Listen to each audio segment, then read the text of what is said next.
Hello and howdy ho everyone, Foxy Games here, and welcome back to Final Fantasy XIV Full Story Playthrough. When last we left everyone, we had just completed our fight through Paglfan. We had defeated Lunar Bahamut and saved the Amalja, and unfortunately, our involved got himself injured. Hopefully not fatally. So, the war with the Telophoroi is just beginning. Let's see how it unfolds.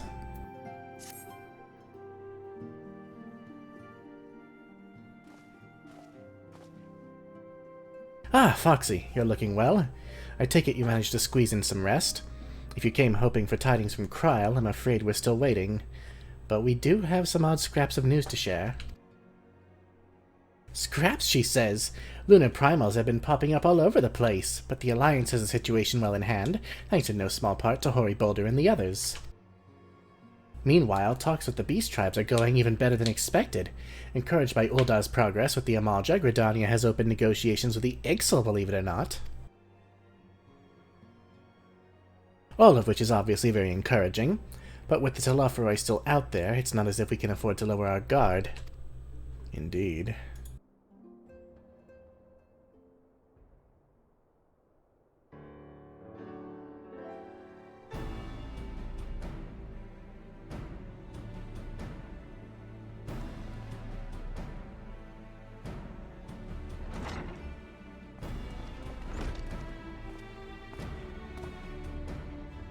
Begging your pardon, but I come bearing an invitation from the Alliance.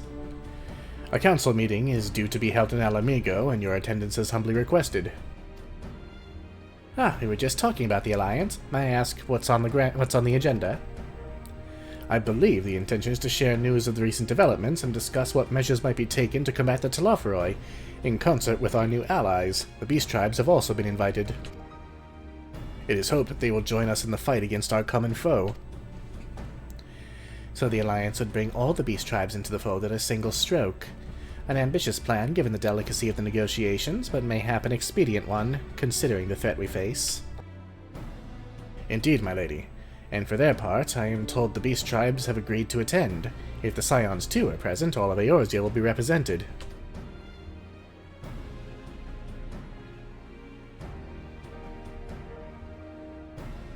To arrange such a meeting must have been quite an undertaking. Not only diplomatically, but practically. Pray inform the Alliance that we would be honored to participate. We shall make for Alamigo without delay.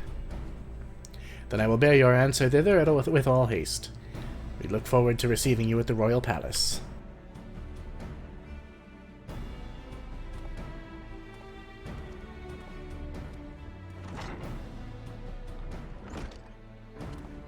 Well, now that we've accepted the invitation, who exactly is going to attend? I move that you and Y'shtola lead our contingent. Given how long you have worked to end summoning, it is only right that you be present for what promises to be a historic moment. I think we've all played our part in that little endeavor, don't you, Foxy? I'd say so. All present may rightly claim a seat, I do agree. But by your leave, I believe I shall remain here and lend what assistance I can to the coordination of our defensive efforts. I'm not coming either. Emmerich will be there, and I'd rather not be interrogated. Oh. Very well then. While those with the mind to hold the fort get on with holding it, I suggest the rest of us make for Alamigo. Shall we?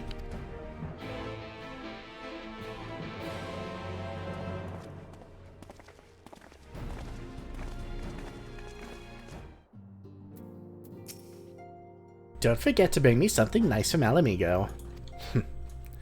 What do they have out there? Fried lizard? I shall take this opportunity to gain a better understanding of Sir Estinian. Being Elizin of like age, 'tis possible we have interests in common. Mayhap I shall begin by lending him a favorite treatise or two from my collection. I doubt he'd be into that. But you can try. Don't worry, I have no plans of returning to roaming in your absence. I know you'd only chase me if I did. You're damn right I would. Handsome bastard you are. Don't worry, though. Graha's my only husband. You know, we're spending a whole lot of time in Alamigo. Like the city-states, every beast tribe has its factions, each with their own agenda, making peace a complex proposition. But if the Alliance can come to an understanding with their leaders, it will be for them to resolve internal politics. The Eorzea cannot be the only tribe to have been targeted by the Telophoroi, and none of them are taking kindly to having their people enslaved, nor their gods turned against them. What does this guy have floating next to him? Oh, it's his staff. Interesting looking staff. Even with the swift intervention of the immortal flames, all too many lost their lives at Pagothan. Still closer inspection between our peoples will be required if we are to thwart the plans of the Telophoroi. Honestly, the look on your face. Eager to bear witness to another historic moment by any chance? Graha. I suppose I am, and the fact that our cure for tempering made it possible only heightens my anticipation. Aw, he's proud. Adorable bean. We've been expecting you. While some few guests have yet to arrive, the Alliance leaders are all present. Shall I show you in? Please do.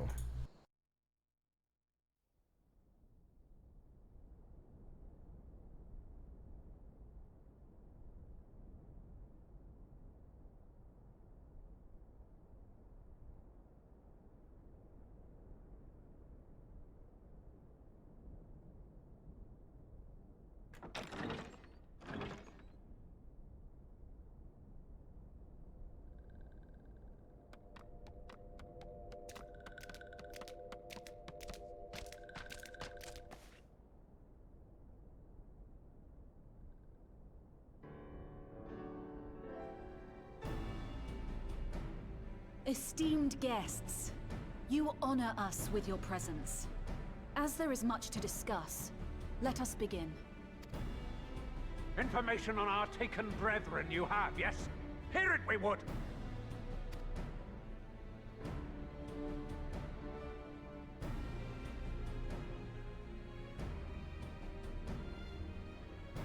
Ah! Beyond forgiveness these featherless ones are! With rivers of blood shall they pay. Freed our people must be! We too would see your kin liberated. But ere we attempt their rescue, we must first find a means to negate the risk of tempering.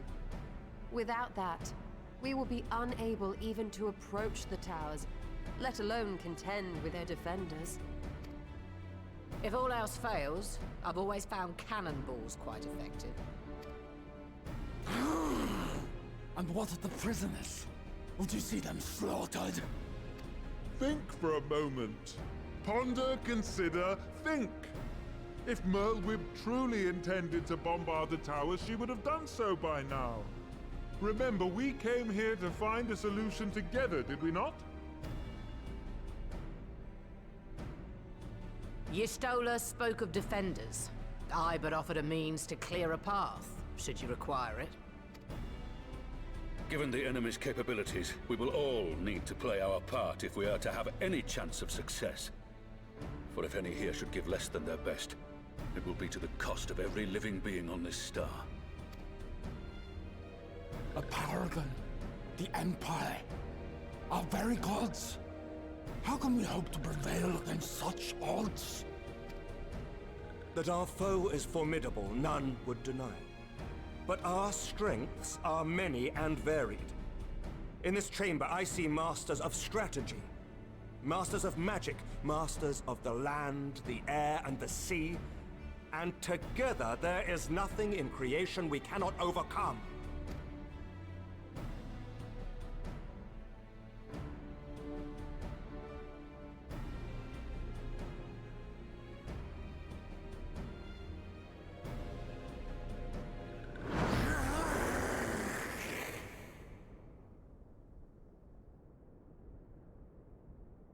I beg your pardon?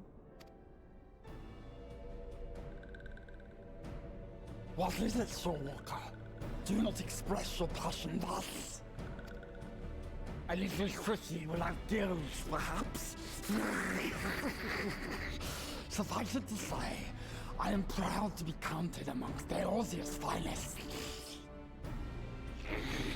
We Sahagin will play our part.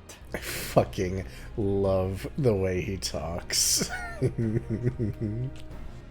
We kobolds have not forgotten the crimes the Overdwellers committed against us in the past. But today we look to the future as allies united in purpose.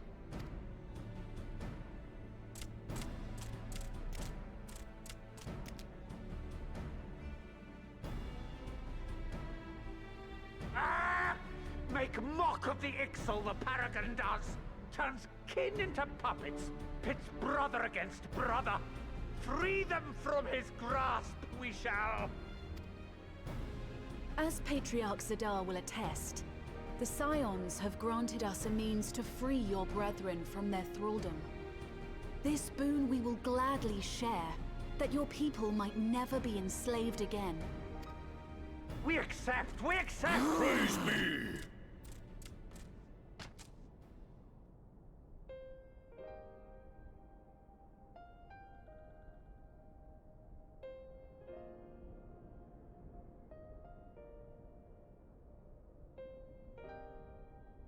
It's taken a while, but I do believe we might be one step closer to a world without primals.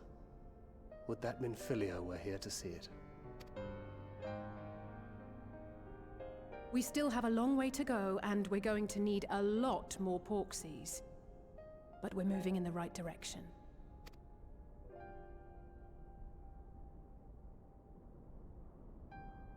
If I may have your attention, there is one other point I would like to raise. As we can all agree, freeing those held captive must take precedence over every other concern. But experience has taught us that none save those with the capacity to resist tempering can hope to enter the towers unscathed. And even once inside, a still greater threat may yet await them, that which we call a primal. Needless to say, if we are to succeed, engaging with such foes can only ever be considered a last resort. And so I move that we seek to prevent them from being summoned in the first place. Yes! Both prayer and ether are needed for the ritual. Should either one be denied, the summoning would fail. Indeed. And so we must endeavor to discover the source of the ether on which the process depends. Do so, and it may present a way to halt the summonings, or perhaps even neutralize the towers entirely. A promising proposal. While you are conducting your investigations, however, we will need to remain vigilant, lest the Telophoroi commit further abductions and summon primals ere we have the means to prevent them. To stand a better chance of keeping our enemy at bay, we would do well to coordinate our defensive efforts, sending reinforcements to assist our neighbors when needed. We Amalja would have been overwhelmed were it not for our newfound allies. But say the word, and we shall come.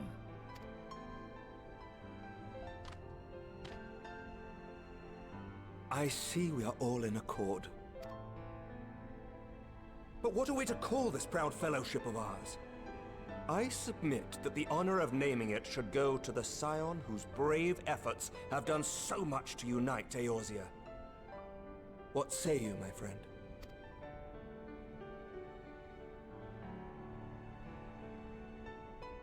Well, I think Alphino has had an idea about this before. Let's maybe give him a shot at it.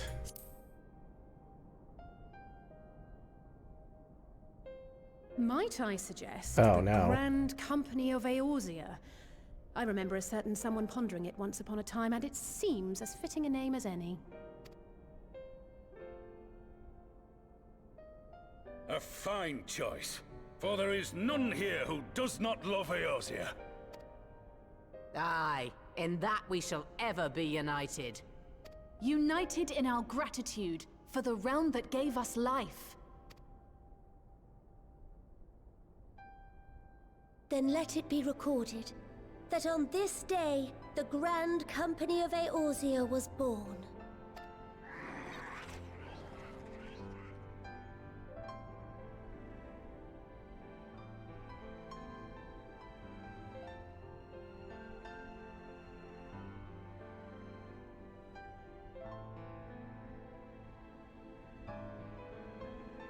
How long have we dreamed of this moment? And now that it's here, Oh, forgive me. Might we speak outside?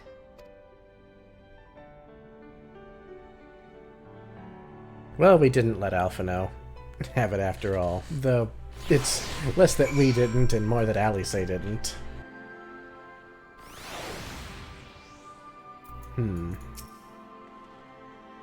It's a pity it took the threat of annihilation for everyone to cast their grievances aside, but better late than never, I suppose. Forgive me for observing, but Alphinaud seems less than jubilant. Might his thoughts still be occupied with the fate of poor Arnvald? Of course. The Grand Company of Eorzea. I wonder what Riol and the other former Crystal Braves will make of it. We have won over the leaders. Now the leaders must win over their own people.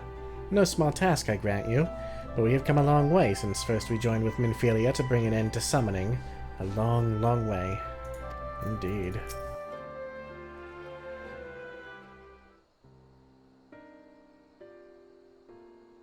Well, now that we're out of earshot of the other delegates, I hope you will forgive me if I speak my mind. Let me begin by saying that I have dreamed of this day since the moment I first set upon these shores, and that I was as heartened as anyone to see that the people of Eorzea pledge their solidarity.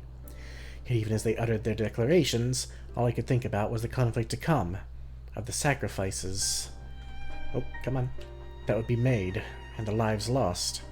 Inevitabilities that I still struggle to accept. But at least now there is hope. The formation of the Grand Company of Eorzea is the first step. First of many. Many and more. Who would that be? Oh. Elder Seer, how might we be of assistance? I seek Master Alphinaud's assistance in a matter involving Gridania's neighbors, the Sylphs. I know that you and yours have long kept a weather eye upon the crystal trade, the better to predict the coming of primals, and so you will be familiar with the Sylphs of the Ashcrown Consortium. Through their dealings, they have cultivated relations not only with the city-states, but many other communities besides. Communities such as the Beast Tribes.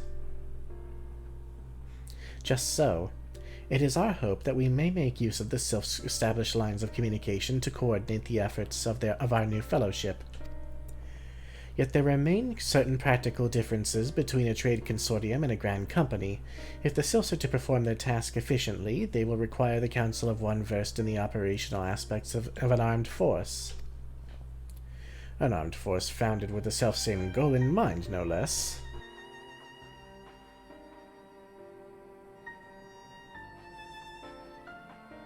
The Crystal Braves, yes. Forgive me, Master Alphinaud. I know that it was a painful chapter in your life, but the experience may yet be made to serve the realm. In my hubris, I plotted a course for the Crystal Braves which stretched far beyond the Order's initial conception.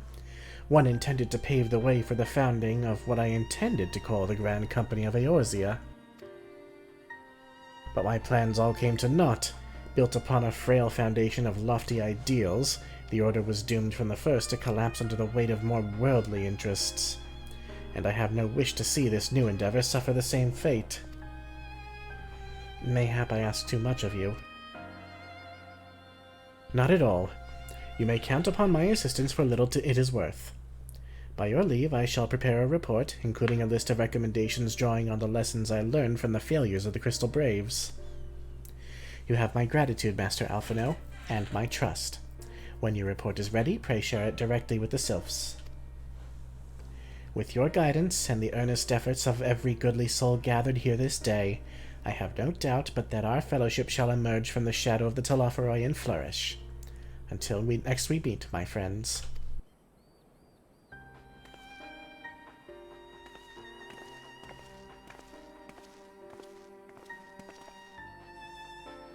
Before committing anything to writing, there are a number of people whose thoughts I should like to hear.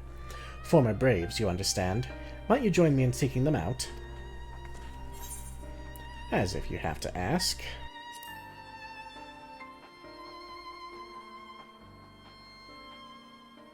Thank you. As someone who witnessed the Order's rise and fall, yours would be a reassuring presence. I'll join you. If you're planning to canvass the opinions of your former comrades, it will be a lot quicker if we share the task of questioning them. And mayhap G'raha can lend a hand as well. I shall accompany Thancred back to the Rising Stones. Between us, I dare say we should be able to provide an accurate enough account of the day's events.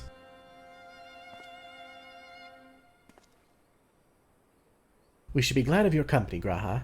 I shall explain the details on the way.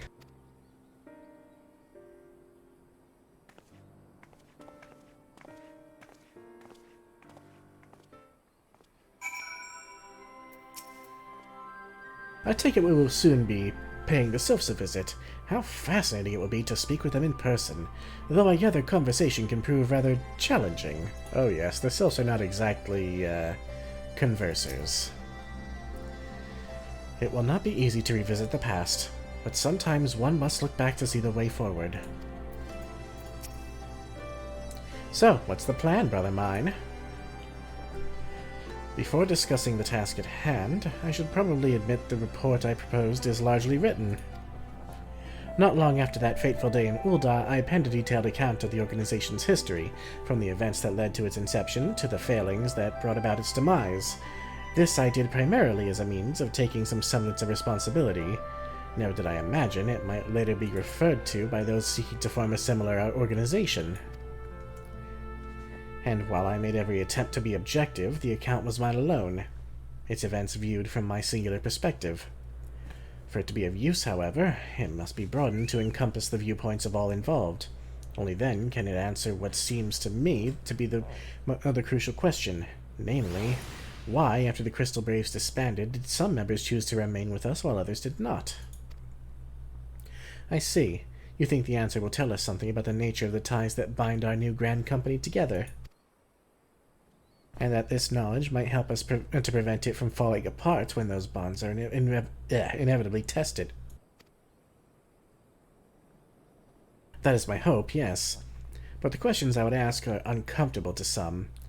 As the former commander of the Crystal Braves, I doubt that those who abandoned the cause would welcome my inquiries. Then G'raha and I will just have to try. Meanwhile, the two of you can talk to the ones who kept the faith. A fine suggestion. Have care, however. Certain of my former comrades are of questionable character. So keep your wits about you, and let us reconvene in Gridania later on.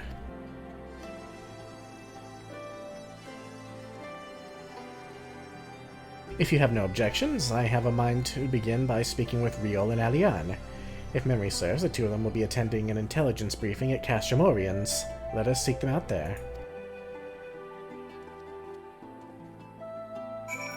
Well, how convenient for them to be an Alamigo with us.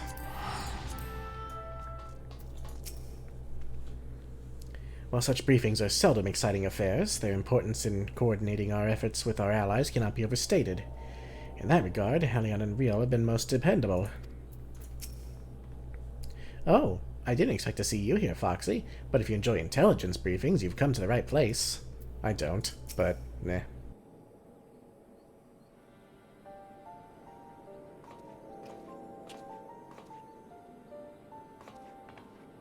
Well, look who it is! And what brings you two here?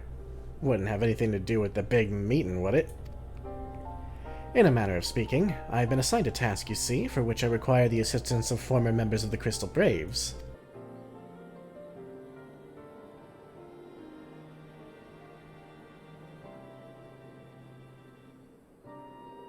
So you want to know why we decided to stick with the Scions, eh?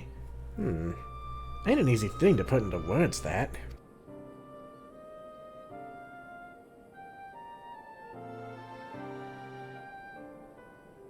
As Riol will attest, I spent a long time agonizing over my failure to alert you to the traitors in our midst.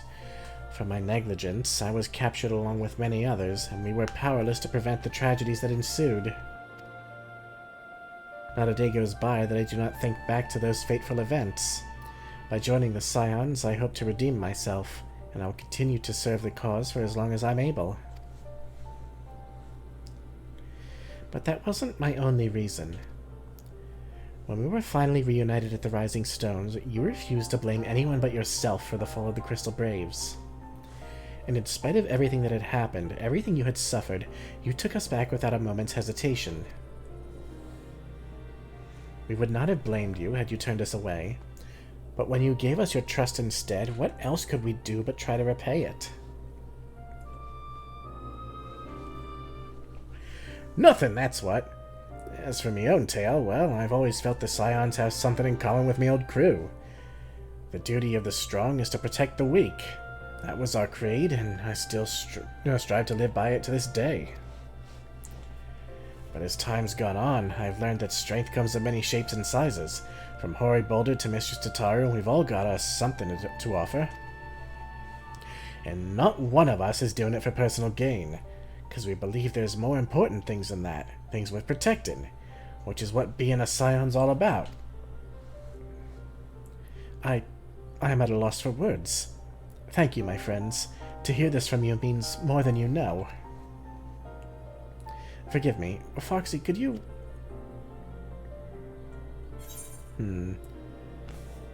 Why do you think the Crystal Braves ended in failure? That's the more important thing. Well, its founding ideals were something to be proud of, but ideals alone don't make a crew. For every one swab who signed up with good intentions, there was another who was only in it for the coin, the glory, or both. Ours was quite a disparate band, and while I will never forgive Ilberd, the fact that we managed to function at all was thanks in large part to his efforts.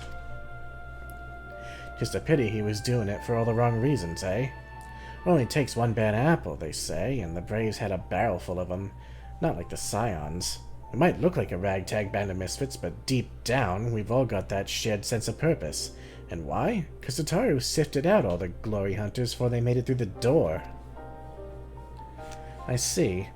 So while our ranks comprise a diverse range of people, each with their own individual strengths, we are all united in purpose. Thank you, my friends. With your permission, I shall make a record of our discussion and refer to it when drafting my recommendations. Until we meet again.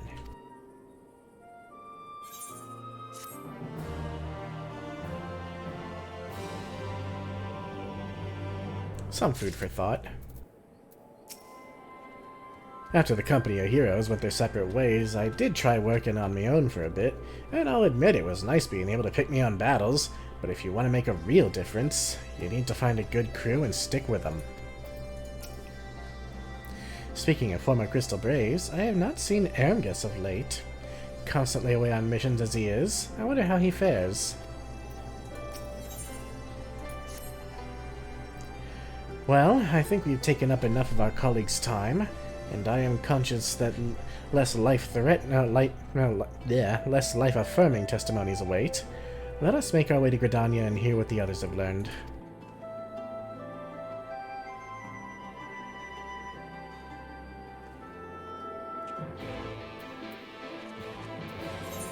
And where in Gridania shall they be?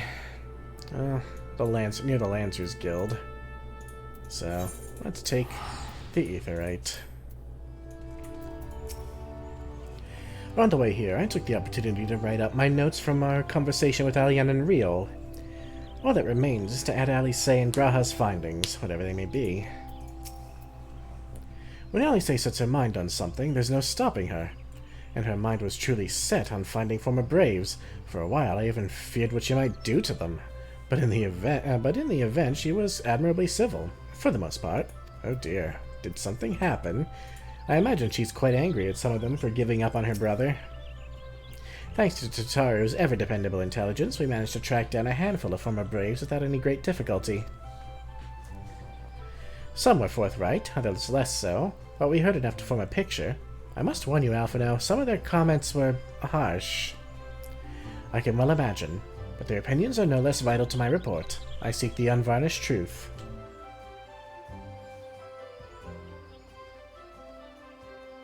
Thank you. I will set about adding your findings to my own at once. In the meantime, pray go on ahead to Little Solace and seek out Elder Frigio. I will join you anon.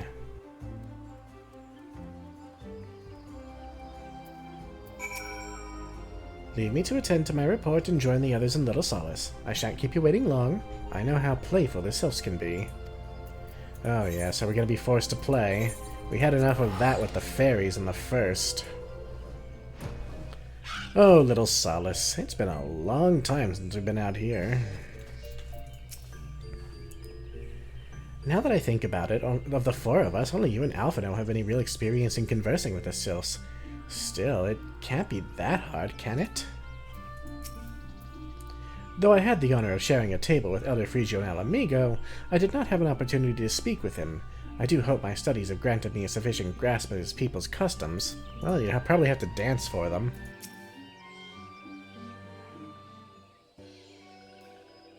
Ah, welcome, brave ones and friends of Brave One. How good it is to see walking ones again so soon after the meeting. Should this one perform the customary dance of greeting? No, be at ease. It is true that these ones once delighted in making walking ones dance, but no more. Horned One Kanesena said that walking ones should be welcomed, or would be coming to Little Solace. Imperial ones also invaded Sylph lands and abducted many of these ones, so these ones will be glad to bear messages between fighting friendly ones.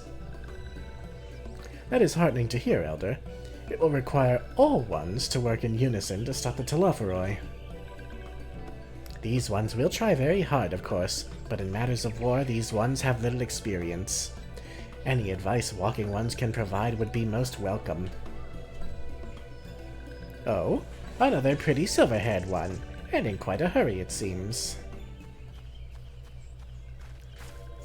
Alice, you must come quickly. Whatever's the matter, Alphino? Don't tell me you couldn't read my handwriting. What? No! A twin adder officer accosted me as I was about to set out. Charlian has sent an envoy who is due to arrive in Gridania at any moment. An envoy? Could it be that Kryl has managed to sway the Forum? We shall know soon enough. But there is more.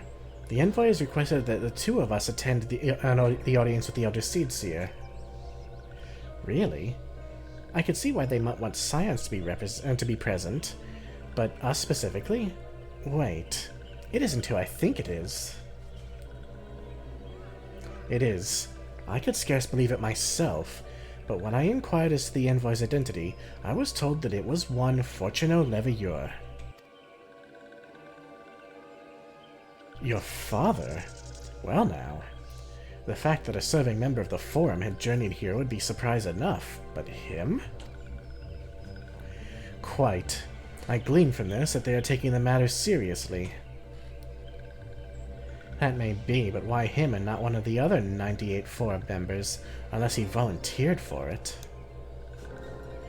It has been some time since you last saw your father, has it not? Could it be that he is concerned for your well-being? Perhaps, but he's always been reluctant to discuss his work with us. Indeed, and whenever we write to our parents, it is invariably our mother who replies. Nevertheless, I welcome the opportunity to meet with him after so long, even if it is secondary to his true purpose here. Elder Frigio, loath though I am to cut our visit short, we must return to Gridania. Pray accept my apologies along with my report.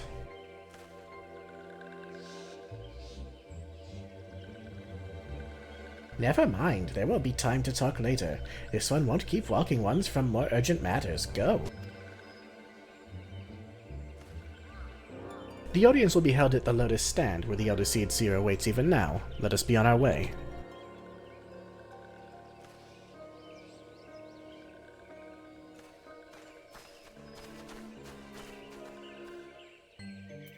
Fortuno Leveilleur. Someone we haven't met. Well, let's go meet the father. Welcome, Warrior of Light. The Elder Seedseer and your friends are waiting within.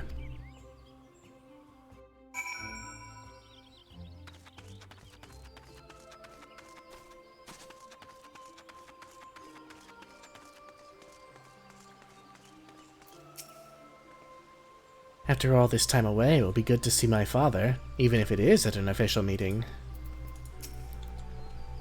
99 may seem like rather a lot of members, but before the Forum was founded, every person of age in Sharlayan was given equal say in its governance. Many of the institutions that are still active today were established by the people's vote, not least the Studium. Shut up, phone. As Alice and I were constantly reminded during our time there, it is an example of what can be achieved through absolute democracy. During my time in Sharlayan, I heard much of Fortuno Leveilleur.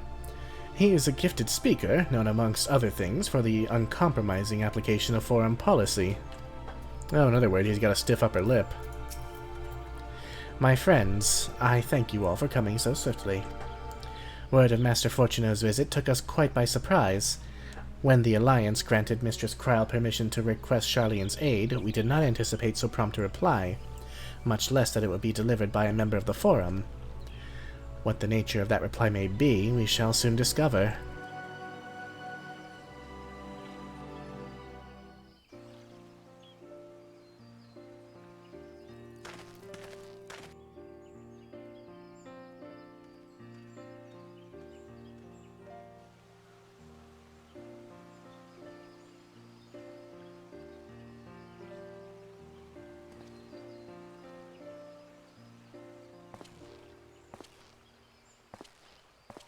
Elder Seedseer, I thank you for granting me this audience.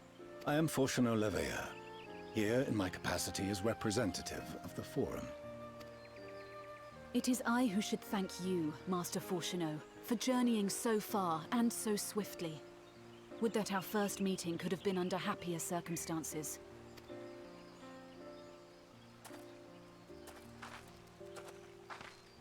It has been too long, Father. You look well. As do you both. Ameliance will be glad to hear that you are taking care of yourselves. How is Mother? She misses you terribly, of course, but is otherwise a picture of health.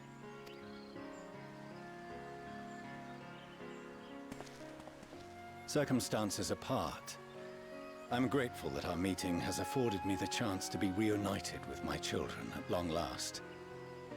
And I believe I also owe you thanks for the hospitality you showed my father, Louisois, during his sojourn in Eorzea.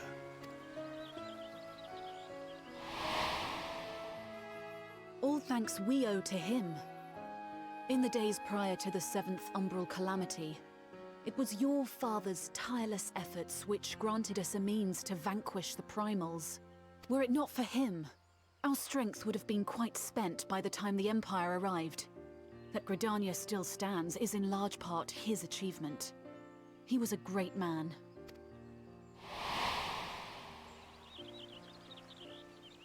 He would doubtless have been moved to hear you say so. I must confess, however, that I opposed his decision to intervene. And my position remains unchanged.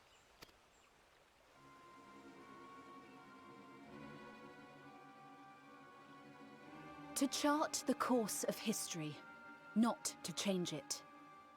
I am familiar with the Sharlayan stance. It is more than that. It is our way of life, who we are. But I came here not to deliver a lecture, but the Forum's answer to your request. Sharlayan will under no circumstances intervene in the conflict between Eorzea and the Garlean Empire.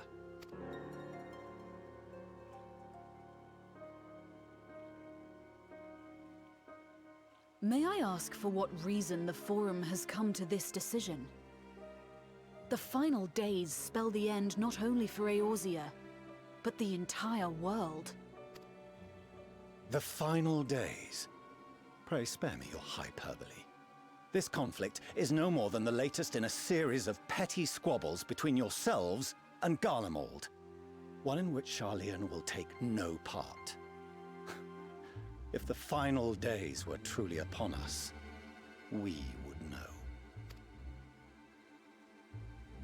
Father, you must ask the Forum to reconsider. You may feel safe on your little island across the waves. But if you imagine the Telophoroi will leave you be, you are mistaken. They mean to kill us all, themselves included. Alphino is right. We have seen what the enemy is capable of, the lengths to which they'll go. This is no time to turn a blind eye. If Eorzea falls, so too will Sharlayan. So if you truly love our homeland, you will join us. Now, before it's too late.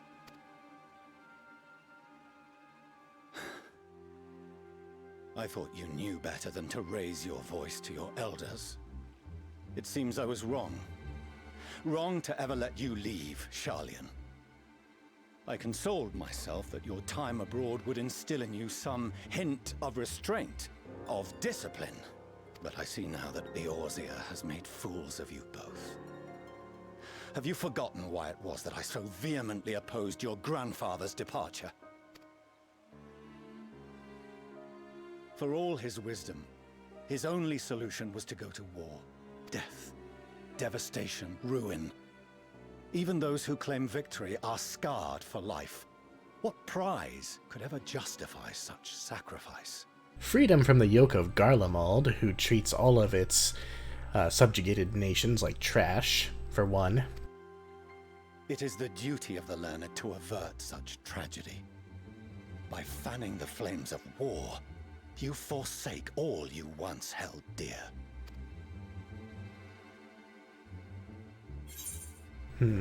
Better to fight and fail than to wait for the axe to fall.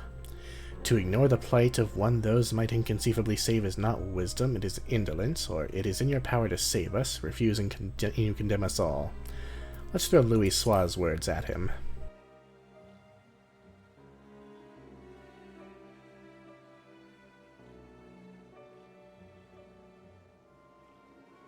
I see your friend shares your misguided ideals. But unlike her, you should know better. By espousing such barbaric notions, you subvert the teachings of Sharlayan and place all we have worked for in jeopardy.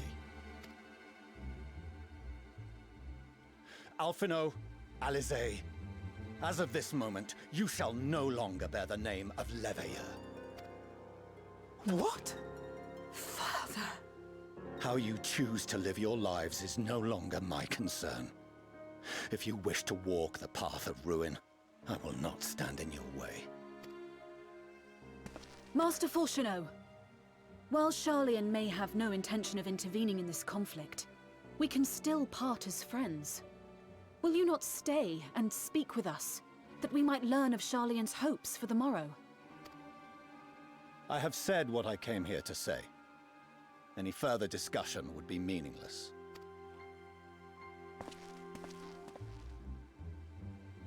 Father! Wait! Don't bother, Alizé! How can you stand there and watch him walk away? How can you let this happen?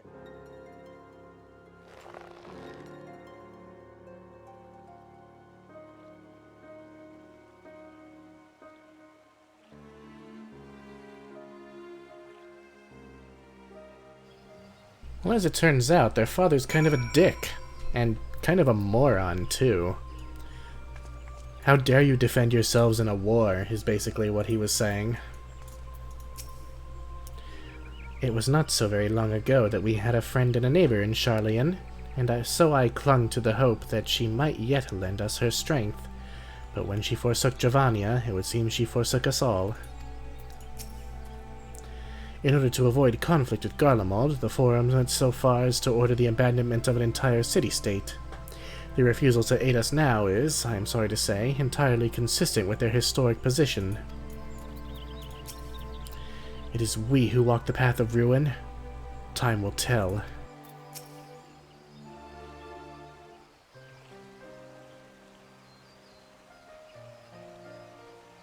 So that's what he came here to say? That we're all fools for having the temerity to defend ourselves against the Telophoroi? And as for the rest... Like it or not, this is the Forum's decision, to watch from afar while Eorzea burns. Father was but the messenger. As he handed down their judgment, I could think of nothing to say that could possibly sway him. I still can't.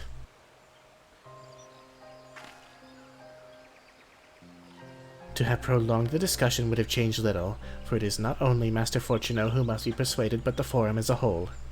Their decision was made ere your father crossed the sea. nor is it like to be changed, and so we shall face the Telophoroi without their aid.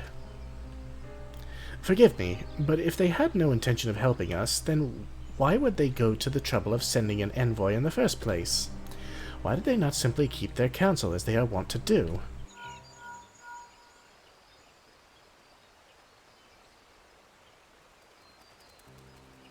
Foxy, has Master Fortuno arrived yet? Then it is as I feared. My efforts were in vain. I pleaded our case to as many forum members as I could, but they flatly refused to discuss the matter. No, that's not exactly true. I should rather say that they ignored every word I said on the subject without exception. It was almost unnerving. Could it be that they are hiding something from us? That might go some way to explain Master Fortuno's performance. When he said that they would know the final days were truly upon us, I dismissed it as pride. But what if they genuinely believe that they know how the world will end, and simply disagree with us about the circumstances? That I don't know, but something tells me that they are not as unconcerned about the Telophoroi as they claim. If the threat weren't real, why else would they be so standoffish and secretive? I'd very much like to delve deeper into this, but I'm afraid I've exhausted every avenue of inquiry. Nor have I fared any better with my other mission, researching Hydaelyn and the Ethereal Sea. I tried enlisting the help of experts in the field, but it appears the Forum has forbidden anyone from cooperating with us. Obstructed at every turn. So it would seem, but don't lose heart just yet.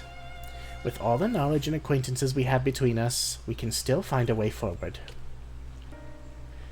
To that end, I would like you all to join me here, when the time is right, of course. I am aware that matters in Eorzea stand on a knife edge, but with your permission, I can at least start making the necessary arrangements. Well, there are one or two things to take care of here first. I really don't want to visit Sharlayan. After which, assisting me would seem a sweet relief, I'm sure. And while you attend to matters heroical, I shall see about securing entry for you all, and will let you know when everything is in order. Take care in the meantime, won't you? Your speculations give me cause to hope. Yet if these seeds will bear fruit, I cannot say. While it is possible that the Sharlayans hide some secret truth from us, there can be no certainty that its exposure will prompt in them a change of heart. And so, for the present, we must needs confront the plight in which we find ourselves. The Forum has refused our requests for aid, and it falls to us alone to contend with the Telophoroi. Even with all the Eorzea standing united, there is no guarantee that we will prevail. What does Sharlayan intend to do if we fail?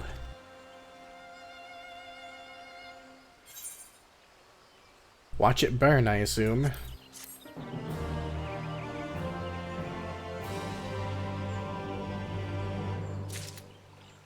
Yes, I would love to go to Sharlayan to see the sights, but to interact with its stuffy people, I don't think so.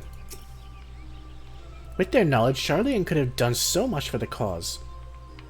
They could have helped us to uncover the secrets of the towers and save the tempered captives within, and yet, gods! Throughout my childhood, I remember grandfather arguing with my father over Sharlayan's policy of non-intervention, and this time it was my turn to play the role. But even if my grandfather could not win him over, what chance had I? If words exist that may sway him, I know not what they are. The Forum includes representatives from all of Sharlayan's central institutions. With them hindering Kryle's investigation, she will struggle to make any headway on her own.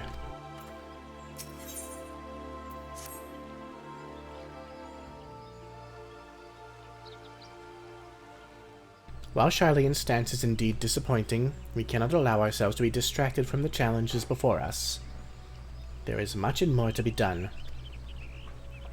I shall begin by sharing the Forum's response with my counterparts in the Alliance. Meanwhile, I would ask that the Scions... Grave tidings, Walking Ones! Grave, grave tidings! Calm yourself, my gentle friend. What has occurred? These ones who went to see feathered ones send terrible news. Destroying ones have appeared in Zelf Atoll. Destroying ones and captured ones and even frightful godly ones. Feathered ones didn't stand a chance and were sent flapping and squawking. When did this happen? Is it too late to help them? Too late, yes, much too late. But luckily, destroying ones were only passing through and continued on west. Feathered ones who did not fight were left unharmed. West. That would be Kurthus.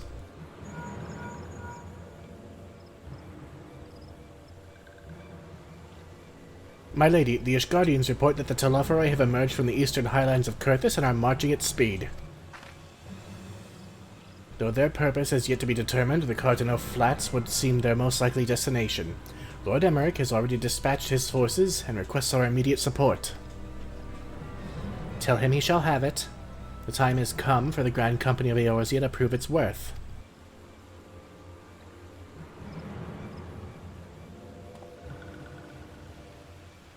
Well, mayhap it is a mercy that we do not have time to stew upon our misfortunes. Come, my friends, let us make haste to Cartano. Wait! This one almost forgot. Destroying ones were said to be led by cackling robed one. This one must see that all walking ones know. Farewell.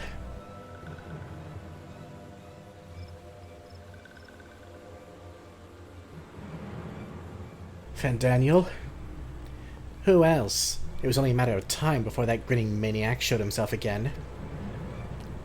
I shall have an airship ready to bear you to Cartano. Pray see to your preparations and report to the landing with all haste. At once, my lady. Let us away.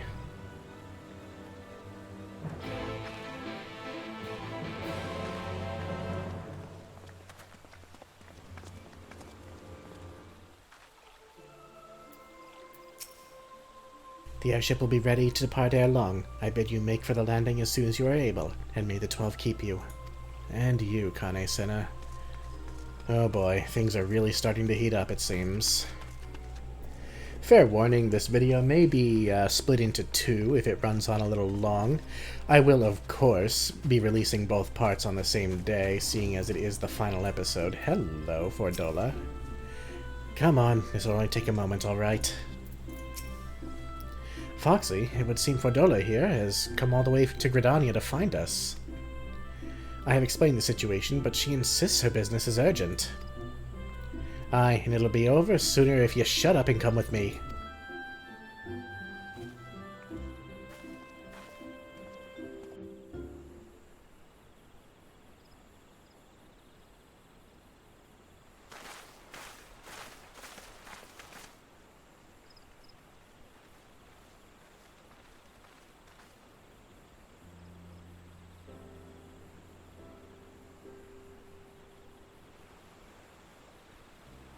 Arenvold!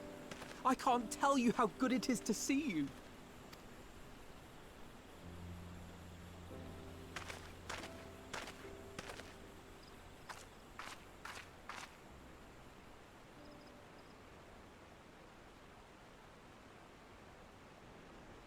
It arrived a lot sooner than expected, eh? The day I craned my neck up at you. Only because you're sitting down. Unless... Afraid so. The chirurgeons say I may never walk again.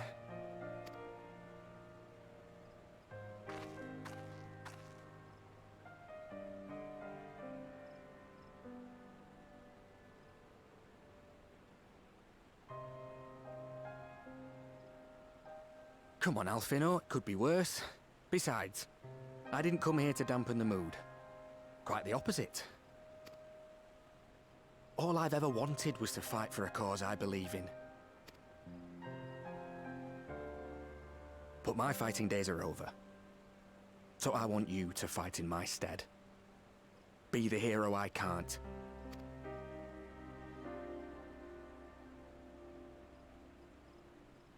I am no hero. That's what they all say, though. No one ever calls themselves a hero.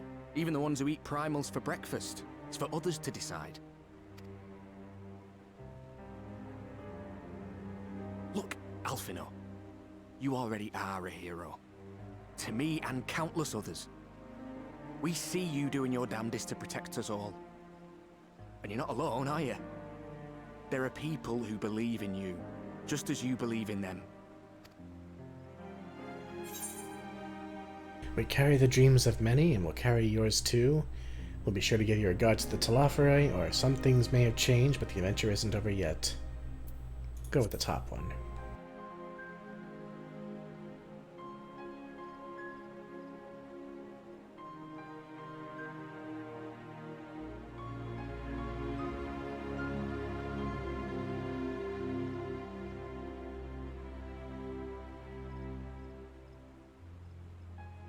I know what's at stake, and how many people are depending on you. But I believe in you. Believe that you'll see it through. That's why I'm entrusting my dreams to you. Like Albert and Owley once entrusted their dreams to me.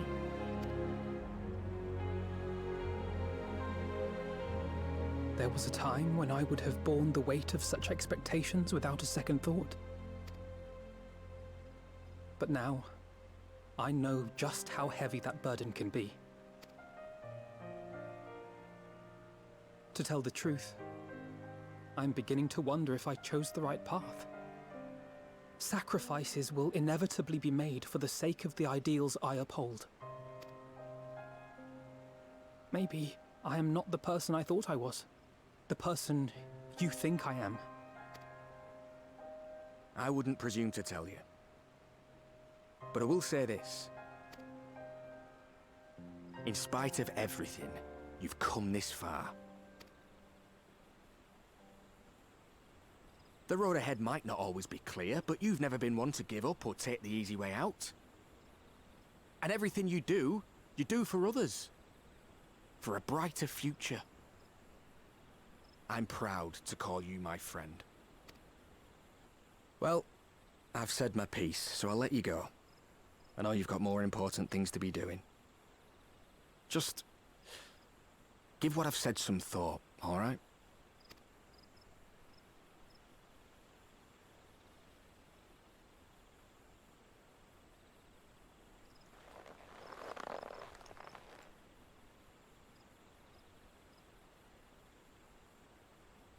I shall, my friend.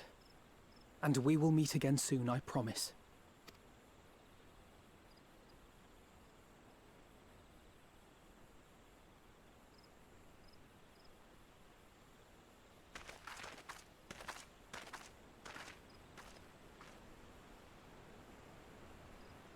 Nothing left for me to do but wave and smile.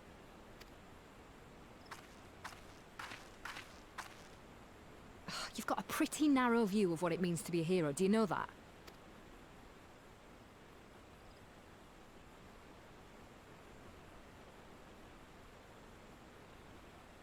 You think they're all forged in the fires of battle?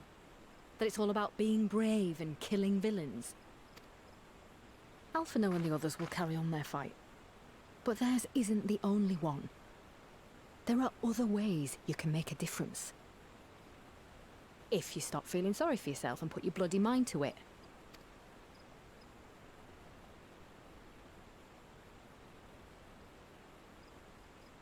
There's not much chance of me living the quiet life with you around, is there? If you're content to twiddle your thumbs thinking of what might have been, that's your lookout. Then I reckon you've got some fight left in you. And I reckon you might be right. If there's a way I can still help my friends, I'll bloody well find it.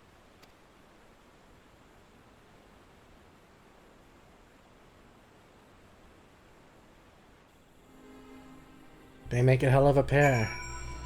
It's too bad Ironvald is out of the fight. Oh, and it seems the end is upon us. Well, let's not wait. After Pagothan, I had assumed the Telophori would continue to target settlements, but it is plain they considered Zelfatol a mere obstacle on the road to Cartano. What then draws them to the flats? We must keep a close eye on their movements. I rather doubt that Fordola obtained the Chirurgeon's permission before bringing Ironvald halfway across the realm. And solely to deliver a message at that. They should both have known better. But what's done is done, and I will not soon forget his words. No one else here to talk to? No? You can tell me later what all that was about, but judging by the set of Alfredo's jaw, it appears to have done him some good. Thancred and the others have already left the Rising Stones, and according to the communications officer, Amalja and Kobold forces are also bound for Carteneau as we speak. They mean to keep the promises they made in Alamigo, and we must do the same by saving as many of their tempered kin as possible. Anyway, the airship is ready to depart. We should get going. Upon joining the battle at Carteneau, several cutscenes will play in sequence, is recommended, yada yada yada. Oh yes, basically saying, if I get beaten in this battle, there are checkpoints. Here we go.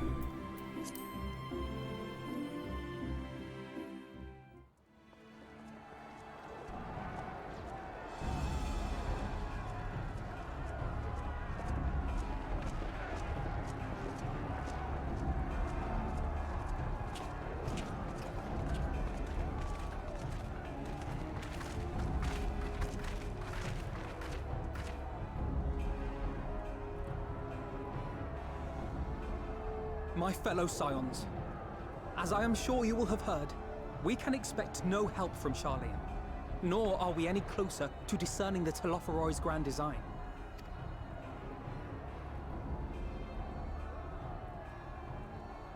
And now, our adversary moves against us in unprecedented numbers, compelling us to answer in kind. The outlook, in short, is bleak. Yet though our foes are many, and we but few, we may still tip the balance in Eorzea's favor. Of course. We will do what we always do. Deal with the ones our allies can't. A less than daunting prospect, judging by your expression. Could it be that you've dispelled your lingering doubts, Alphino?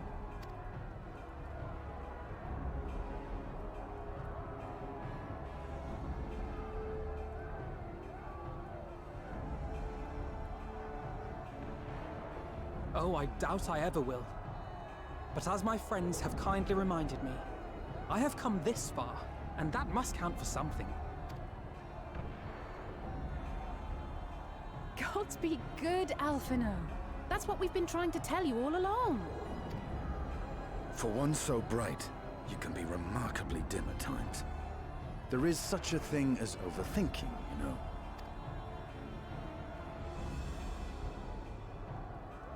Might I suggest that we continue this conversation after the battle? It would appear that Telophoroi have already arrived. I'll do what I can to cure the tempered, but they'll have to be incapacitated first. Have care, my friends, for none can say wherefore our foe did choose this fateful field to be our battleground.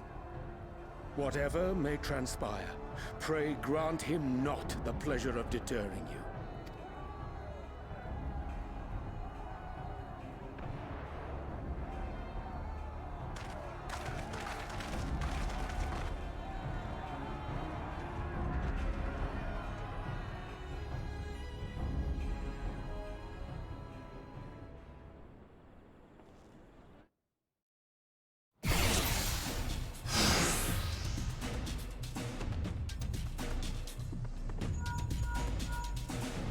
Listen well, friends. The Telophoroi are sweeping across Carteneau.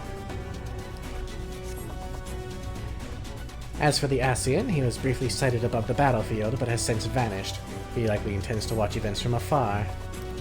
Thus far, the movements of the Lunar primals have proven difficult to predict, even when poised to ambush our troops. They instead withdraw for some unknown reason. Whatever the Telophoroi's plan may be, the primals are our primary targets.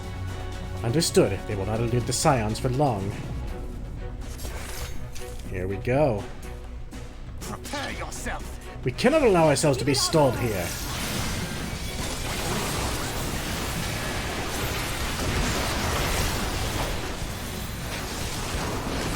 Let's give it our all, friends.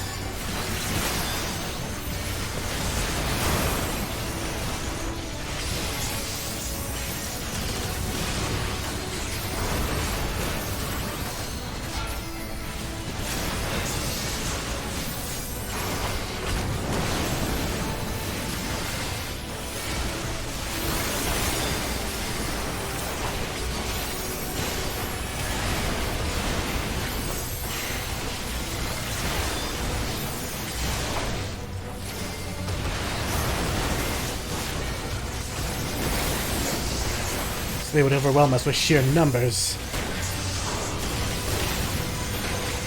I will keep them occupied. The rest of you seek out the primals.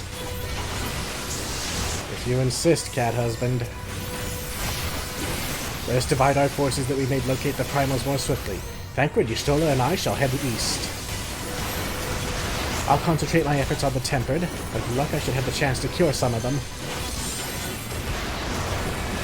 Then I'll go west. Foxy, Alphino, come with me. Alright, let's get going then.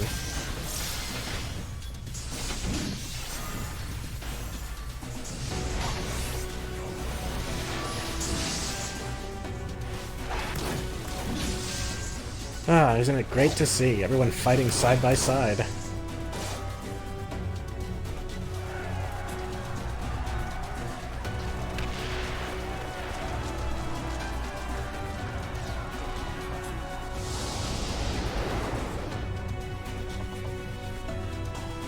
As the Scions spread out across the field, Alice and Graha take the fight to the Talaferoi.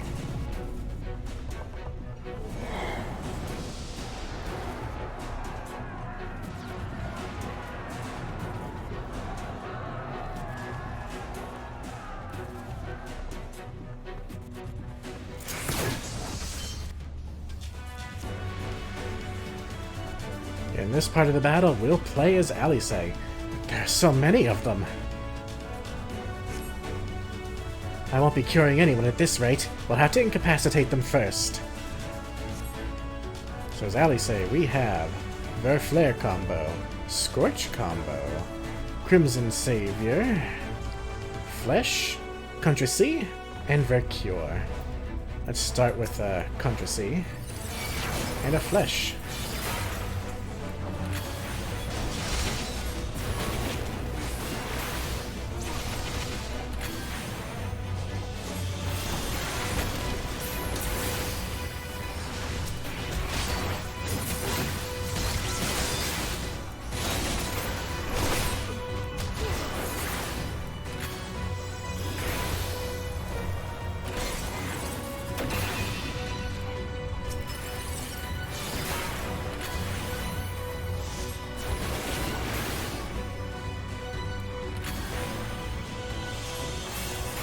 Allow me.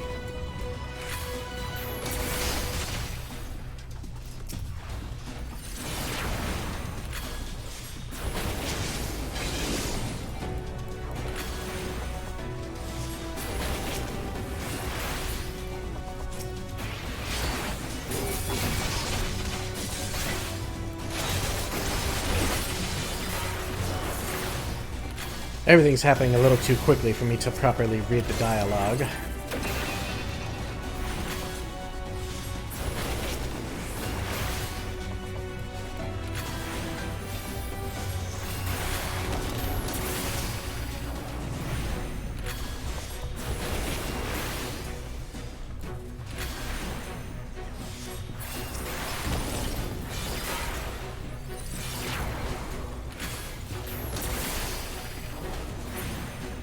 Just the beginning. Right behind you.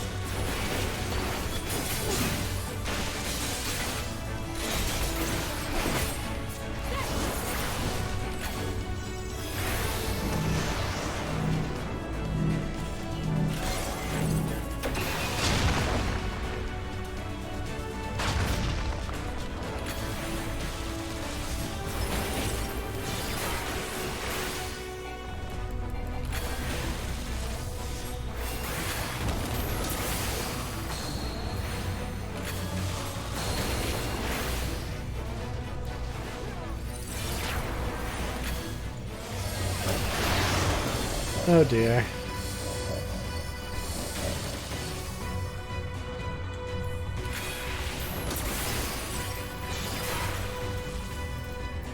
Graha? Don't you fucking die.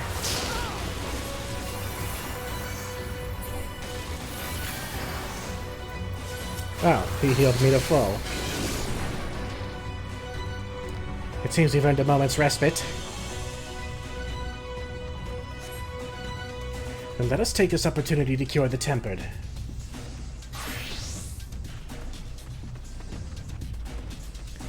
With me, Alice. Okay.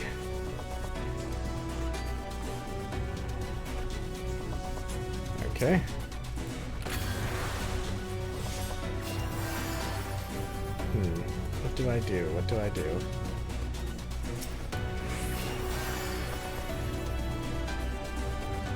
I forget how to actually do this. I think I have to interact with Angelo, come to think of it. Yeah.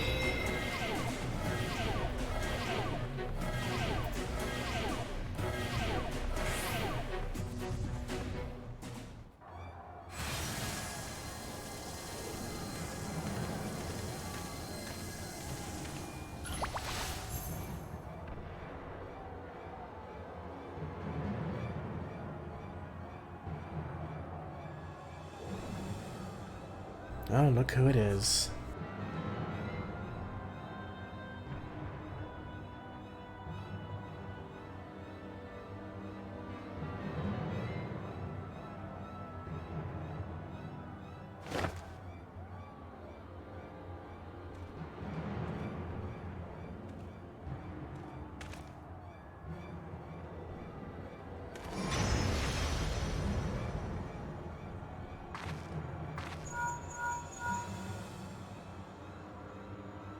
Do you see that?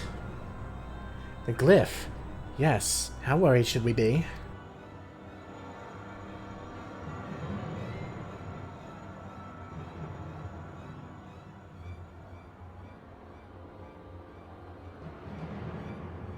Listen well and judge for yourself.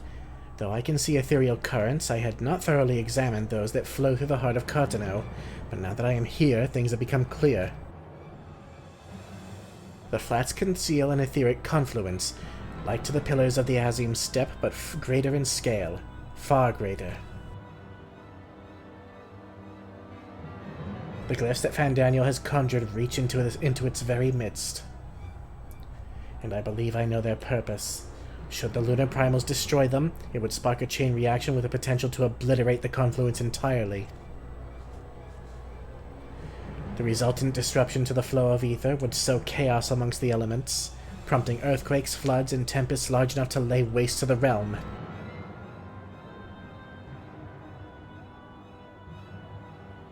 That he would go so far cometh as little surprise. We must needs protect the confluence at all costs.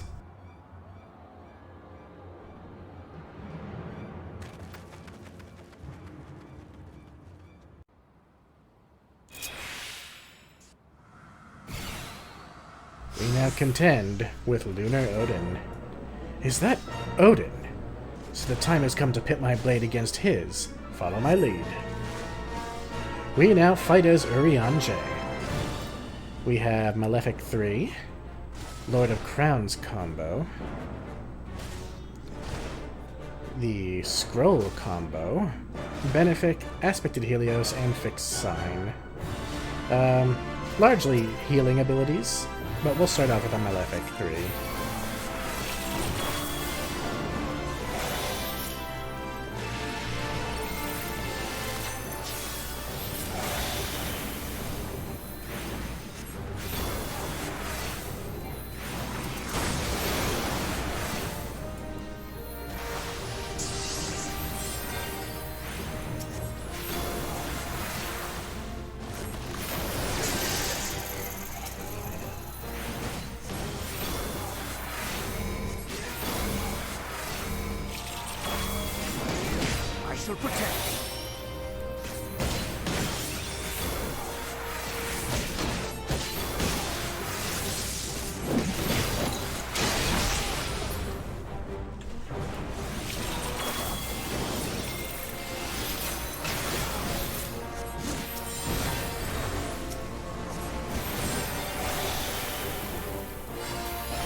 Well, this is familiar.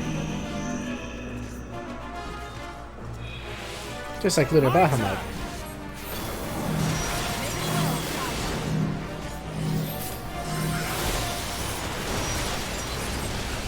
How did the duty fail?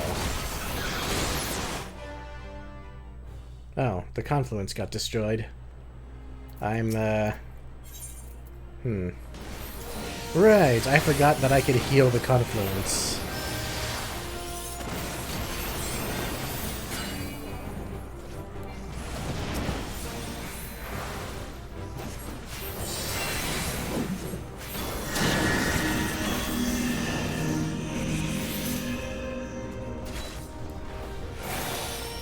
My turn! May the 12 guide you.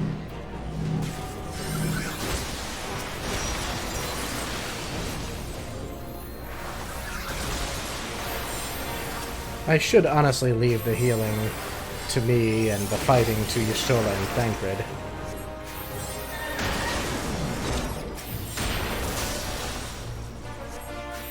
This does not bode well. We best brace ourselves.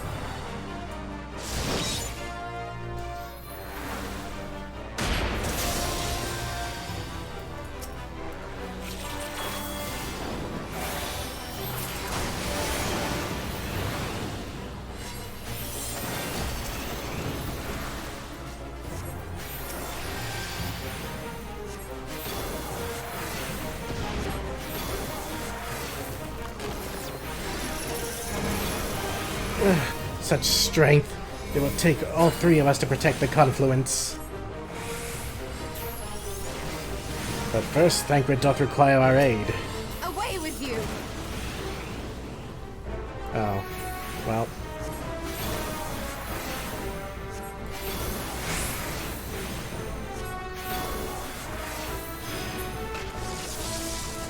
The best defense is a good defense!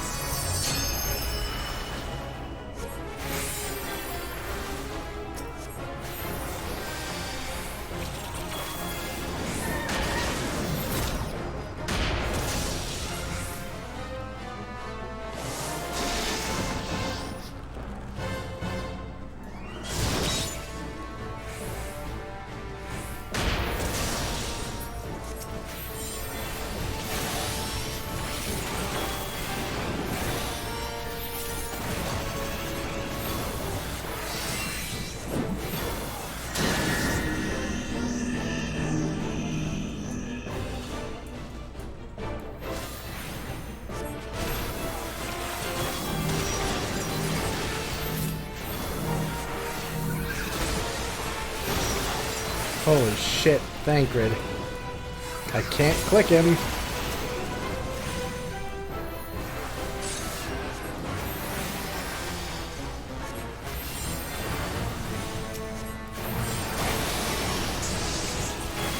He yet stands, a glutton for punishment, it would seem.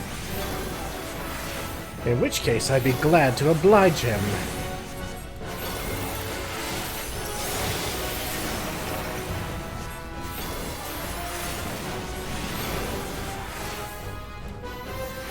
Holy shit, it's close.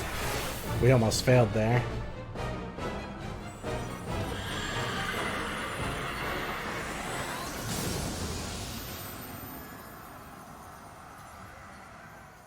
I wonder who summons Odin.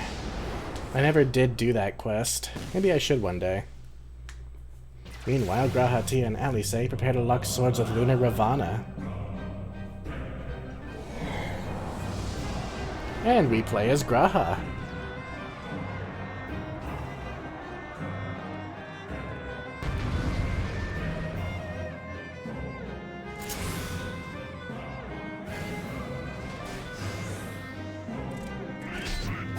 That must be Ravana, a formidable opponent by all accounts, but so are we. Let's see what we've got. Foul combo. Allegan Blizzard. Let's see, restores MP, Thunder 4, Cure 2, Medica 2, and Break. Nice, that's an interrupt. Alright, we also have a confluence to protect here. Let's start off with a Thunder 4.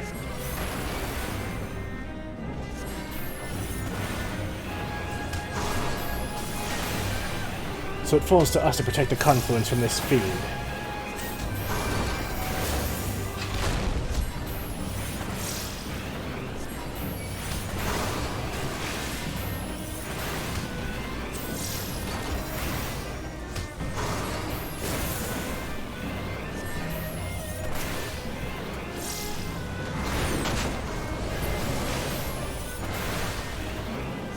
like moths to the flame.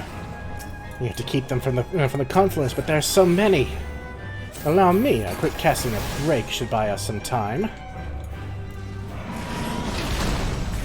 I have you now.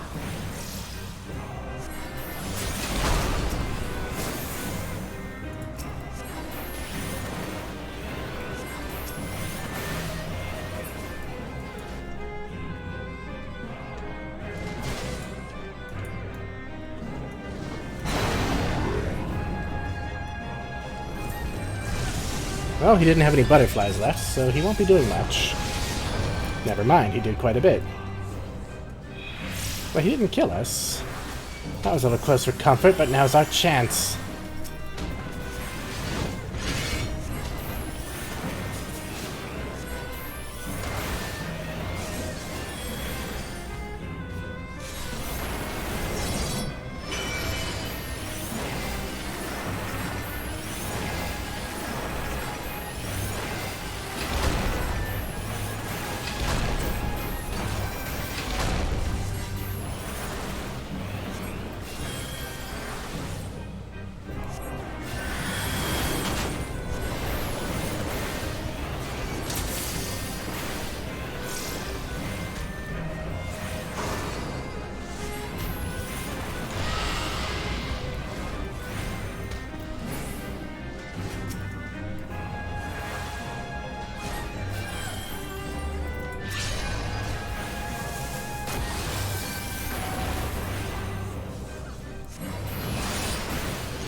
He's gathering ether. Graha, try stopping him with Break.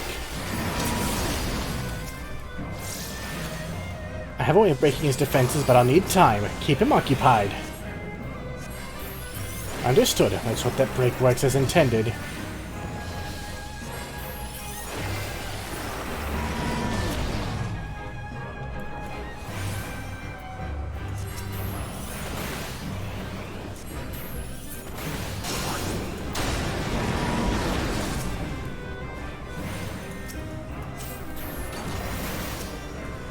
Alright, I'm ready. It's now or never.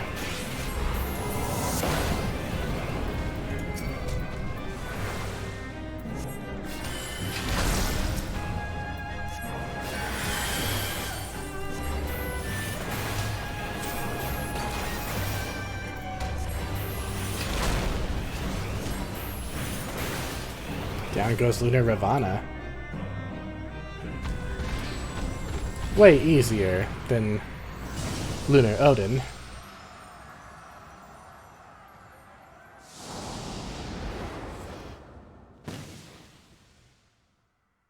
At the selfsame moment, you stand shoulder to shoulder with Alphino Estinian, resolved to lay Lunar Ifrit low.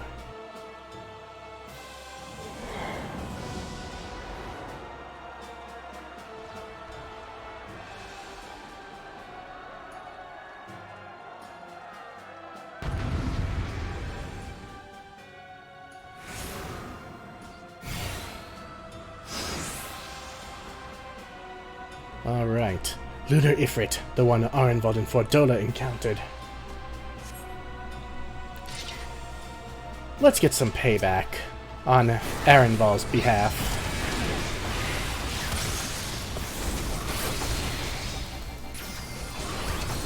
This one is not to be taken lightly. Be on your guard.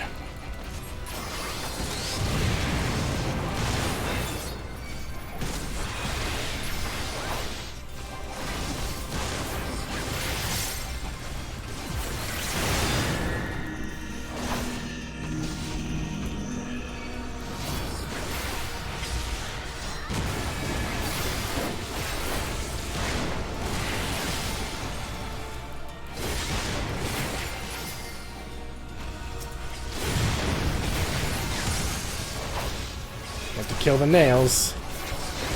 Whatever these are, they bode ill. Smash them to pieces before it's too late.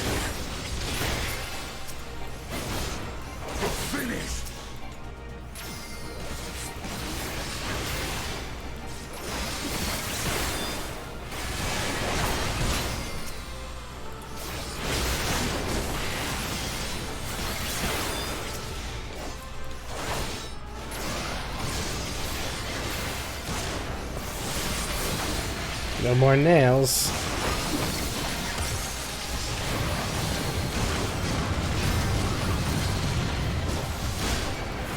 We must fight on.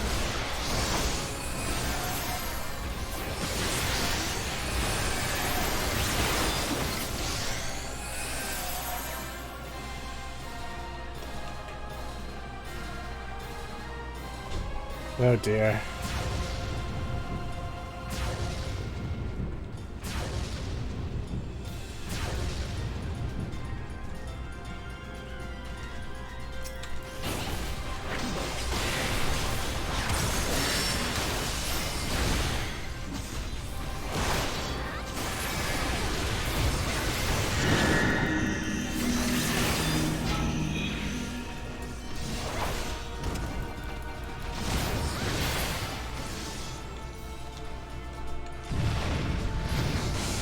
More nails.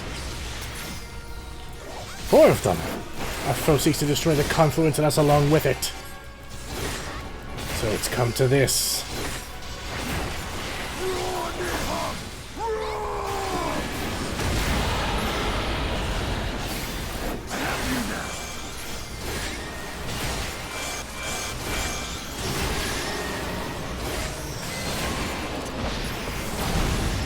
Damn, Estinian. Not what I was expecting.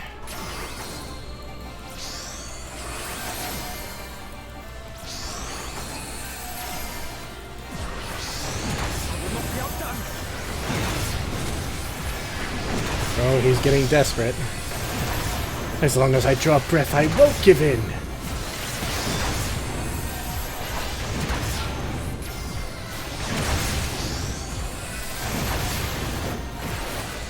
It's time we ended this.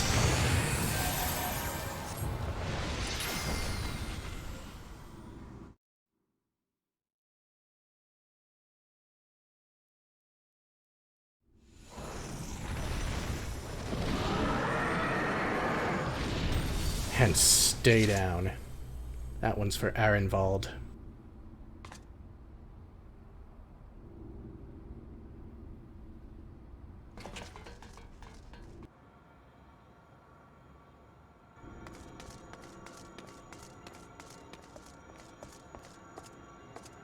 Hello, friend. And thus another plan went up in smoke. I am beginning to see why Lord Xenos thinks so highly of you. Not that this changes anything, you understand. You have merely earned yourself a stay of execution.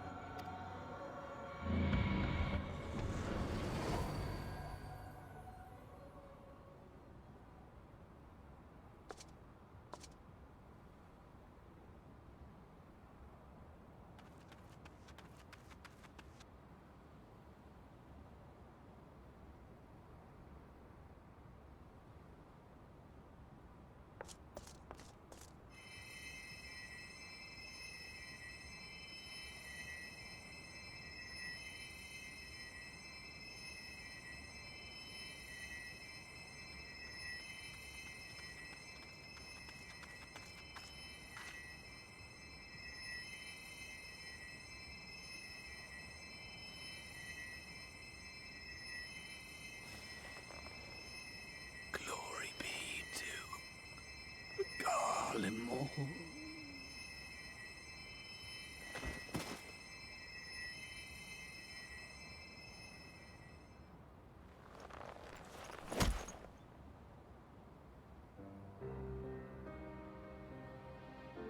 Can't save everyone, buddy.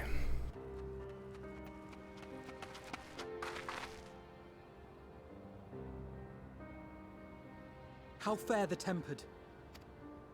We've treated as many as we can, but some were beyond help.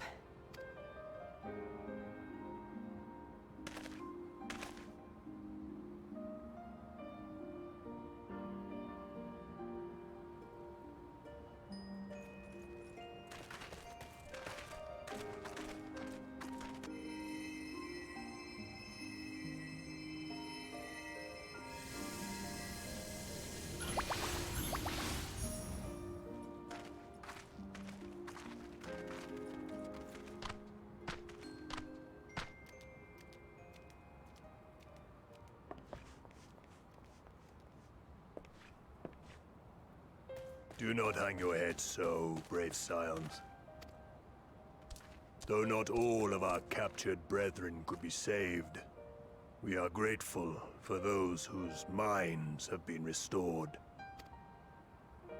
You could do no more, and that is enough. So please hold your heads high.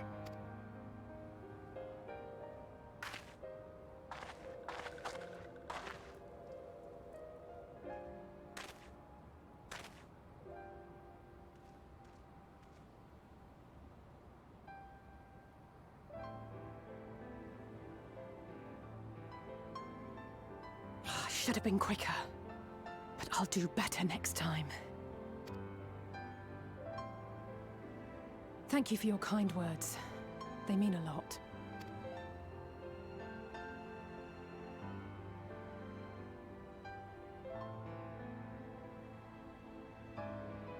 A victory at great cost, but a victory nonetheless. We must stay strong and press on. Isn't that right? We owe it to the Fallen. One battle at a time we'll get there. To the very end, or, well, you've come this far.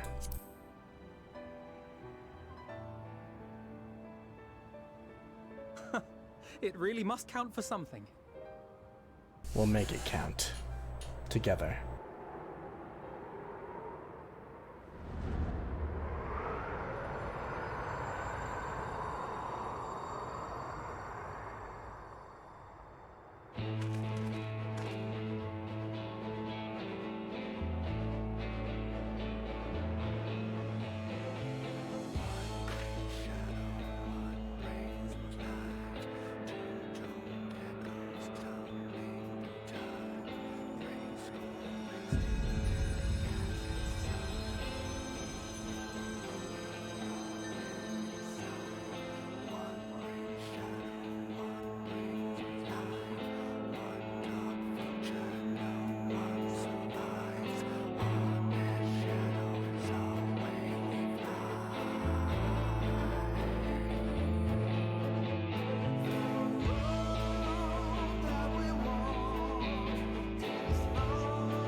boy. What an end to this expansion. Let's follow up with everyone in the Rising Stones. Y'shtola. I will recommend that the Alliance keep a closer watch over Cartano. The Telophori may have failed in their attempt to destroy the Confluence this time, but there is not to stop them trying again. Thancred. It was decent of Lord Emmerich to bear us home aboard his airship. The gods only know how we would have squeezed this many people onto the Bonanza. That's a pretty big airship. I think we could have managed.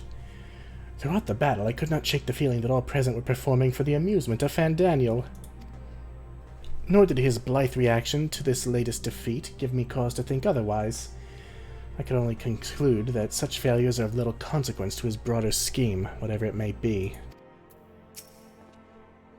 The Cartano Flats seemed fated to play a prominent role in the history of the realm, do they not? I wonder, might the abundance of ether that floweth through the region have led the Alligans to entomb Omega there? Probably. It keeps their machines powered. Many though the enemy were, their numbers consisted largely of tempered beastmen, with a few lunar primals to keep things interesting. The Garleans themselves ventured little and lost less. It has ever been the Empire's way to have others fight their battles, but even they would blush at the Telophori's use of tempered slaves. Yeah, they're cruel, but they're not that bad.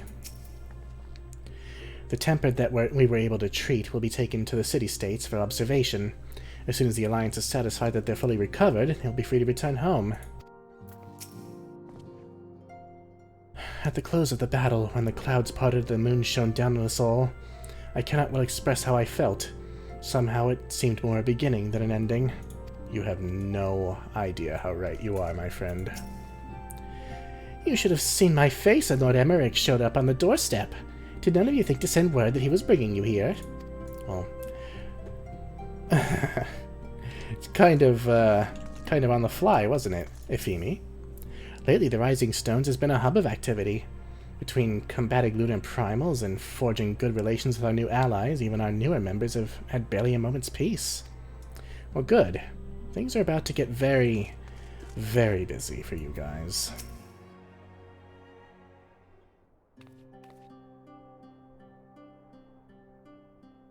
I trust you all enjoyed a comfortable flight aboard the Pride of the Ishgardian fleet. Lest you worry, the Bonanza has been towed to a nearby location to be retrieved at your convenience. You have thought of everything, Lord Emmerich, and may I say how much I appreciated the hospitality you afforded us on the way home. Think nothing of it. Our destination lay in the same direction, and it afforded me the perfect opportunity to learn how my errant friend has been since last he took his leave. It would seem you finally found a place to settle down. I merely grew weary of wandering the Far East.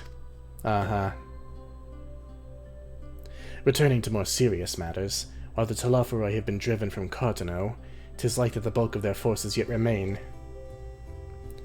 On the evidence of the Grand Company of Eorzea's first joint military operation, however, I am confident that we have the potential to meet such threats head-on, even without the aid of you and yours. As such, while our forces keep the Telophori at bay, I would ask that you apply your talents to the task of neutralizing the towers. A sensible division of labor. While the towers remain, so too will the threat of the lunar primals.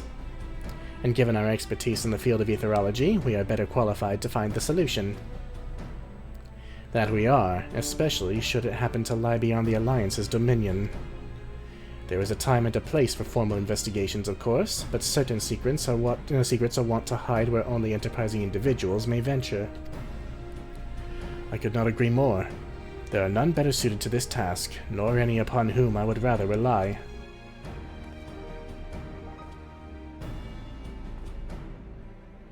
On behalf of the Alliance, I thank you. We look forward to receiving any information you are able to uncover. And with that, I must take my leave. Should you have any need of assistance, pray do not hesitate to ask. Fare you well, my friends. Take care, Lord Emmerich.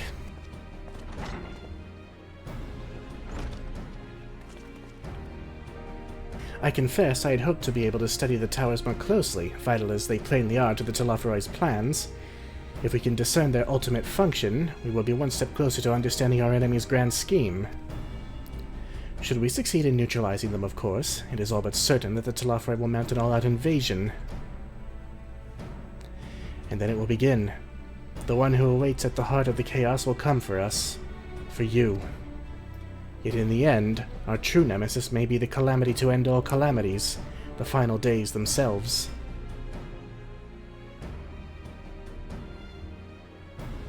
Yes, alright, Alphino. We need a plan, not portents. As Thancred so eloquently pointed out, we are in a position to seek information from all manner of places, not least Sharlayan. According to Kryl, the Forum have been more secretive than ever of late. While this may be related to the appearance of the Telophori, that remains a matter of speculation. But one thing is clear. The Forum is determined to keep us from discovering the truth. Master Fortuno's performance at the Lotus Stand was enough to convince me of that. The matter beareth further investigation, I do heartily concur. Nor can I think of a more promising place to look for the answers we seek on the matter of the towers. Sharlayan hath ever been the wellspring of aetherological knowledge. I care not where we go. Here or there, my lance will be ready. And what of you, Foxy? Might you be persuaded to join us? Plot a course for Sharlayan, if it means I can have words with Fortuno, or an island of bookworms and bureaucrats, have we no other choice? Let's get a little personal. I don't like the way he talked to his kids. Only after I do. If he and his friends in the Forum think we'll leave them alone after they ignore us, they're in for a shock. It appears we are in agreement. We have but to wait for Kryl to secure the necessary permissions. In the meantime, there is a matter I would investigate. Does it involve toll structures? By strange coincidence, it does. At present, I have only a creeping suspicion, but with your help, I would soon find out whether my fears are warranted.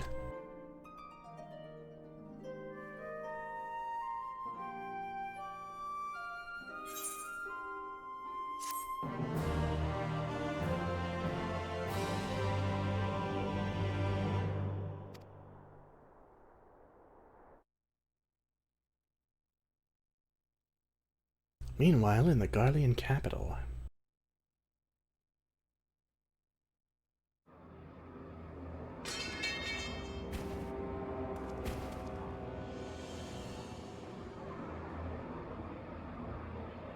Wow, Xenos has chosen his weapon. And what an apt choice. Those Eorzeans certainly are a stubborn bunch. Though I suppose you knew that already. My plan to redirect the ether from Cartano came to a rather less than satisfactory conclusion. It was, in many respects, an abject failure. Which does, of course, raise the question of where we are going to procure the requisite amount. The obvious solution would be to draw on resources a little closer to home, though that would require our dreamer to dream a trifle more deeply. So be it. The dreamer will not complain. Then let us begin the preparations at once. With the gateway of the gods complete, all that remains is to gather the necessary ether, and our prize shall be within reach.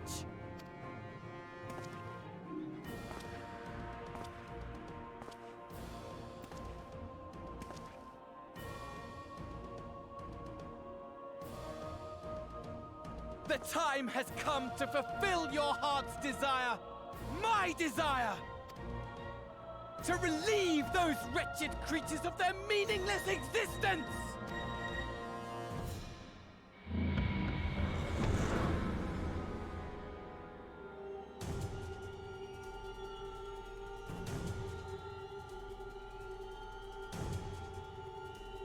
While I await you, I shall drink a sea of souls and gorge myself upon the darkened moon.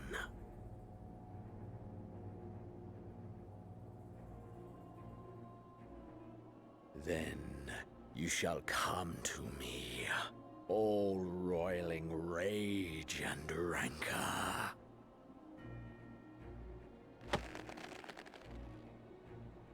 And the stars shall bear witness to our final contest.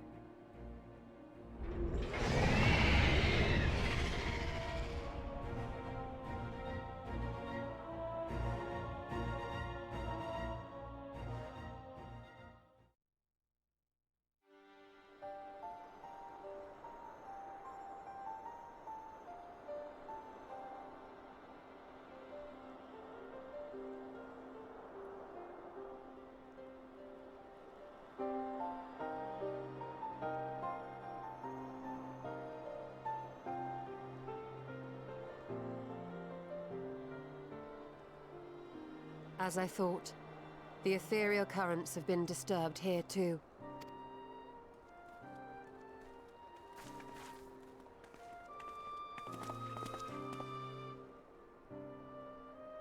It was the same in Thanalan. Make that every location we surveyed.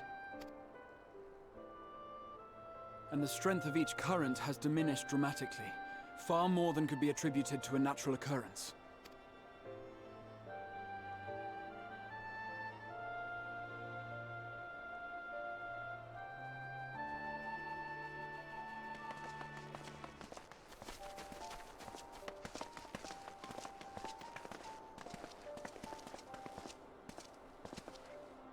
What tidings bringest thou from Dravania? We took a number of readings, and noticed that the closer we were to the tower, the lower the etheric density became. In short, the towers are drawing upon the land's ether, which would explain how they were able to carry out the summonings.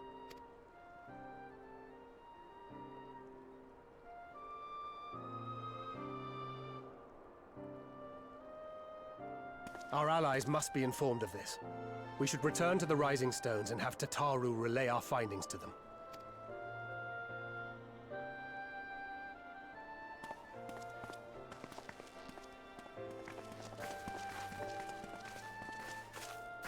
Hear me. Hear me. Hear me. Hear me. Darkness comes. And with it, the end. The fate of the star is in your hands.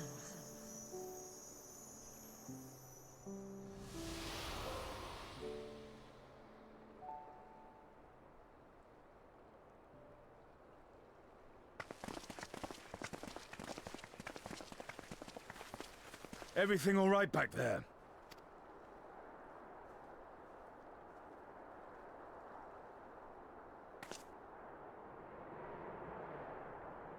Don't you worry, Heidelin.